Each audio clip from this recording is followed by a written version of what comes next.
Hi friends, இந்த வீடியோவில் நம்ம என்ன பார்க்க போகிறோம்னா, நீங்கள் லேண்டு வாங்க போகிறீங்களா அல்லது நீங்கள் லேண்டு வாங்கலான்னு நினைக்கிறீங்களா? ஸோ எல்லோரும் ஒரு சின்ன மிஸ்டேக் தான் பண்ணுறீங்க, ஆனால் அதில் நமக்கு லேக்ஸ் கணக்கில் லாஸ் ஆகுது. ஒரு இடம் வாங்குறதுக்கு முன்னாடி என்னென்ன டாக்குமெண்ட் செக் பண்ணுறது, ஸோ என்னென்னலாம் பண்ணக்கூடாது, என்னென்னலாம் பண்ணணுங்கிறத நான் டீட்டெயில்டாக இந்த வீடியோவில் எக்ஸ்பிளைன் பண்ணியிருக்கேன். இப்போ ஒரு லேண்டு சேல்ஸ் ஆகுதுன்னா, ஸோ அதில் என்னென்ன டாக்குமெண்ட்ஸ் பார்க்கணுங்கிறத நான் ஃபஸ்ட்டு எக்ஸ்பிளைன் பண்ணிடுறேன். ஃபஸ்ட்டு வந்து மொத்தம் 4 இது செக் பண்ணணும். ஸோ ஒன்று வந்து பட்டா, சிட்டா, அடங்கல், ஈசி. ஸோ இது தவிர மொத்தம் நிறைய இருக்குது. பட் ஆனால் மெயினாக நம்ம இந்த 4 டாக்குமெண்ட் தான் பார்ப்போம். இந்த ஈச் டாக்குமெண்ட் எது எதுக்கு யூஸ் ஆகுது அது எல்லாமே நான் இப்போ எக்ஸ்பிளைன் பண்ணுறேன். ஸோ இப்போ பட்டானா என்னென்னா, பட்டா டாக்குமெண்ட் வந்து நம்ம ரெவென்யூ டிபார்ட்மெண்ட் வந்து கொடுக்கறது. இந்த இடம் வந்து யாருடையது அப்படிங்கிறது கவர்மெண்ட் ரெக்கார்டு வந்து இருக்கும். ஸோ சில இடம்லாம் கோயில் இடமா இருக்கும், அதெல்லாமே கோயிலோட பேரில் அந்த பட்டா இருக்கும். ஸோ நீங்கள் ஒரு லேண்டு வாங்குறீங்கன்னா அந்த லேண்டோட ஓனர் பெயர் இருக்கா, என்ன சர்வே என்ன, அந்த லேண்ட் டைப்பு எல்லாமே அந்த பட்டா டாக்குமெண்ட்டில் இருக்கும். ஸோ பட்டா என்பது வந்து கவர்மெண்ட்டு ரெக்கார்டு. ஆக்சுவலாக கவர்மெண்ட் ரெக்கார்டில் இந்த இடம் யாருக்கு சொந்தமானதுங்கிற இது தான் பட்டா. ஸோ நீங்கள் லேண்டு வாங்கினதுக்கப்புறம் பட்டா ட்ரான்ஸ்ஃபர் பண்ணிடுங்க. எந்த ஓனரோ அந்த ஓனர்லேருந்து உங்கள் பேரில் பட்டா ட்ரான்ஸ்ஃபர் பண்ணிடுங்க. அடுத்து சிட்டா. ஸோ சிட்டாங்கிறது ஒன்றும் இல்லை, இந்த லேண்டு வந்து எந்த டைப்பான லேண்டுங்கிறத சொல்லும். ஸோ இந்த சிட்டா டாக்குமெண்ட் வந்து இந்த லேண்டு வந்து என்ன டைப்பு, நஞ்சையா புஞ்சையா, ஸோ வெட் லேண்ட், வாட்டர் லேண்டுன்னு சொல்லுவாங்க. ஸோ இது இந்த லேண்டு வந்து என்ன டைப் ஆஃப் லேண்ட் அப்படிங்கிறத சொல்கிறது தான் சிட்டா. சிம்பிளாக சொல்லணும்னா சிட்டானா இந்த லேண்டு வந்து எந்த லேண்டு, வயல்வெளியா இல்லைன்னா ட்ரையான லேண்டா அப்படிங்கிறத சொல்கிற டாக்குமெண்ட் தான் சிட்டா. ஸோ இப்போ வந்து நான் ரீசெண்டாக பட்டா சிட்டா எல்லாமே அப்ளை பண்ணேன். ஸோ இப்போ வந்து கவர்மெண்டில் வந்து பட்டா அப்ளை பண்ணும்போது சிட்டாவும் சேர்ந்தே கொடுத்துட்றாங்க. ஸோ நீங்கள் எப்படி அப்ளை பண்ணுறதுன்னு தெரிலனா இசேவை மையத்தில் கொடுத்தீங்கன்னா அவங்க அப்ளை பண்ணிடுவாங்க. ஸோ ஒன்ஸு பட்டா சிட்டா எல்லாம் அப்ளை ஆனதுக்கப்புறம் கவர்மெண்ட்லேருந்தே உங்கள் வில்லேஜுக்கு ஒரு இது பண்ணிடுவாங்க, ஸோ அப்டேட் பண்ணிடுவாங்க. ஸோ உங்கள் வில்லேஜில் வந்து அடங்கல் அப்டேட் பண்ணிவிட்டு நீங்கள் ஆன்லைன்லேயே அதையும் டவுன்லோட் பண்ணிக்கலாம். ஸோ பேசிக்காக இது எதுக்கு யூஸ் பண்ணுவோன்னா, அந்த இடத்துல என்ன செடி வளர்க்குறீங்க, லேண்டு எப்படி யூஸ் பண்ணுறீங்க, ஸோ என்னென்ன கல்டிவேட்லாம் பண்ணுறீங்க அப்படிங்கிற ஹிஸ்ட்ரி தான் அடங்கல். நெல் வைக்கிறீங்களா இல்லை தக்காளி அந்த மாதிரி ஏதாவது சாகுபடி பண்ணுறீங்களா அப்படிங்கிறத தெரிஞ்சுக்கிறது தான் இது. அடங்கல்னால் இந்த நிலம் வந்து எப்படி யூஸ் ஆகுறதுன்னு தெரிஞ்சுக்கிறது தான். இது ஏன் முக்கியம்னா, இந்த லேண்டு வந்து விவசாய நிலமா இல்லையாங்கிறது. ஸோ அடங்கல் வச்சு நம்ம லோன் கூட வாங்கிக்கலாம். ஸோ அதனால தான் விவசாய லேண்ட்னா விவசாய ரிலேட்டடான நம்ம லோன் எல்லாம் வாங்கிக்கலாம். அதுக்கு தான் இந்த அடங்கல் கேட்பாங்க, மெயினாக பேங்க் லோனுக்கெல்லாம் அப்ளை பண்ணுறதுக்கு. அடுத்து ஈஸினா ஒன்றும் இல்லை, விலங்கு சான்றிதழ். இந்த இடத்துல ஏதாவது பிரச்சனை இருக்கா, இந்த மெயினாக வந்து 2 இயர்ஸ் மட்டும்தான் எல்லோரும் செக் பண்ணுறீங்க, லாஸ்ட்டு 30 இயர்ஸ் வரைக்கும் செக் பண்ணணும்.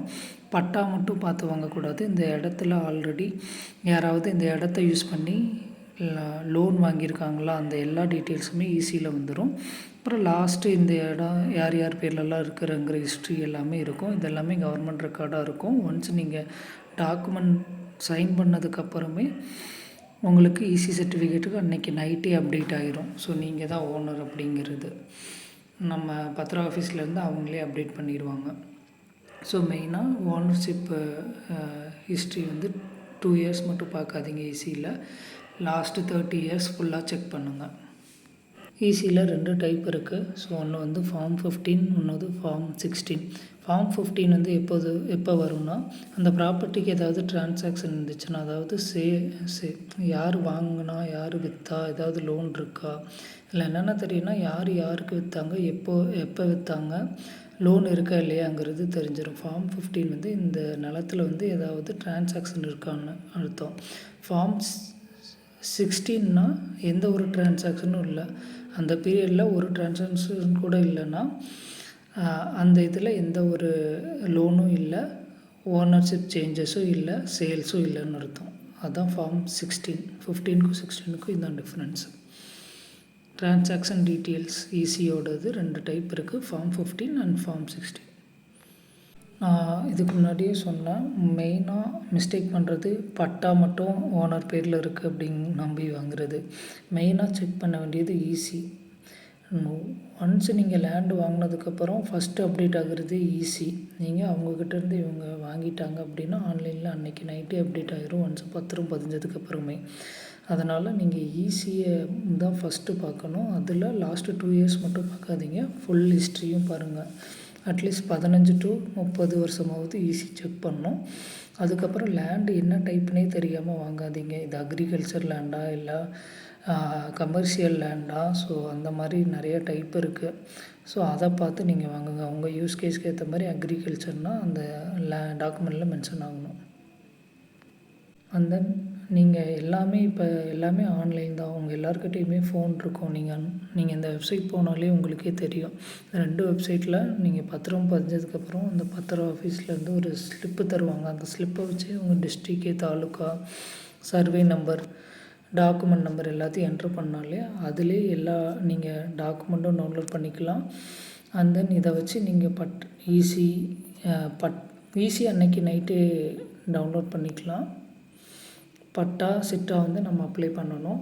அடங்கல் ஆல்ரெடி பட்டா சிட்டா வந்ததுக்கப்புறம் கவர்மெண்ட்லேயே உங்கள் விவோவுக்கு ரெக்கார்டு போயிடும். அவங்க அப்டேட் பண்ணிடுவாங்க. ஸோ லோன் எது வேணும்னா அதையும் நீங்கள் ஆன்லைன்லேயே டவுன்லோட் பண்ணிக்கலாம். பட்டா சிட்டா எல்லாமே நீங்கள் ஆன்லைன்லேயே டவுன்லோட் பண்ணிக்கலாம், எங்கேயுமே போக வேணாம். ஸோ ஃபைனலாக சம்மரி என்னென்னா, ஃபஸ்ட்டு பட்டானா இந்த லேண்டோட ஓனர் யார், அது சிட்டானா இந்த லேண்டு என்ன டைப்பு, கமர்ஷியலாக, நஞ்சையா, புஞ்சையா, அந்த மாதிரி. சில இதிலலாம் நீங்கள் வீடே கட்ட முடியாது. ஸோ வயல்லலாம் நீங்கள் எதுவுமே கட்ட முடியாது. ஸோ அதனால தான் சிட்டா என்ன லேண்டு டைப் அப்படிங்கிறது. அடங்கல் எதுக்கு யூஸ் பண்ணுவோன்னா, மெயினாக என்ன இதில் லேண்டில் இது பண்ணுறீங்க, ஏதாவது நெல்லா இல்லை வேறு ஏதாவது கல்டிவேட் பண்ணுறீங்களா அப்படிங்கிறது தான் அடங்கல். அதுக்கப்புறம் ஈஸி இந்த ஹிஸ்ட்ரி யாருக்கு விற்றா, அந்த இடத்துக்கு ஏதாவது லோன் இருக்கா, இது எல்லா டீட்டெயில்ஸுமே ஈஸியில் தான் இருக்கும். ஸோ ஈஸி தான் ஃபஸ்ட்டு நீங்கள் செக் பண்ண வேண்டியது இது. அப்புறம் மெயினாக சில டிப்ஸ் எல்லாம் நான் இங்கே ஆட் பண்ணியிருக்கேன். இப்போ ஒரு லேண்ட் வாங்குறீங்கன்னா, நான் சொன்னபடி அந்த 4 டாக்குமெண்ட்டையும் சரியாக செக் பண்ணோம். ஓனர் டீட்டெயில்ஸ் ஆதாரில் இருக்க மாதிரி எல்லாம் மேட்ச் ஆகுதா, ஓனரோட ஹிஸ்ட்ரி எல்லாம் ஒரு டைம் செக் பண்ணிக்கோங்க. அப்புறம் ஈஸியில் இந்த லேண்டுக்கு ஏதாவது லோன் இருக்கா, எது வில்லங்க இருக்கா, இந்த இடம் இவங்க பேரில் இருக்குது, அவங்களுக்கு ப்ராப்பரான ஆக்சஸ் இருக்கா, இது வைக்கிறது எல்லாமே ஈஸியில் நீங்கள் செக் பண்ணிக்கலாம். ஸோ இது எல்லாமே பார்த்து வாங்கிட்டால் உங்களுக்கு எந்த ஒரு பிரச்சனையும் வராது. நம்ம லேண்டில் ஹியூஜாக இன்வெஸ்ட் பண்ண போகிறோம். ஸோ இதெல்லாம் ஃபஸ்ட்டு நீங்கள் தெரிஞ்சுக்குங்க. கொஞ்சம் எல்லா டாக்குமெண்ட்ஸ் எதுக்கு யூஸ் ஆகுன்னு பார்த்துக்குங்க. நீங்கள் தேடினா தான் நிறைய கிடைக்கும்.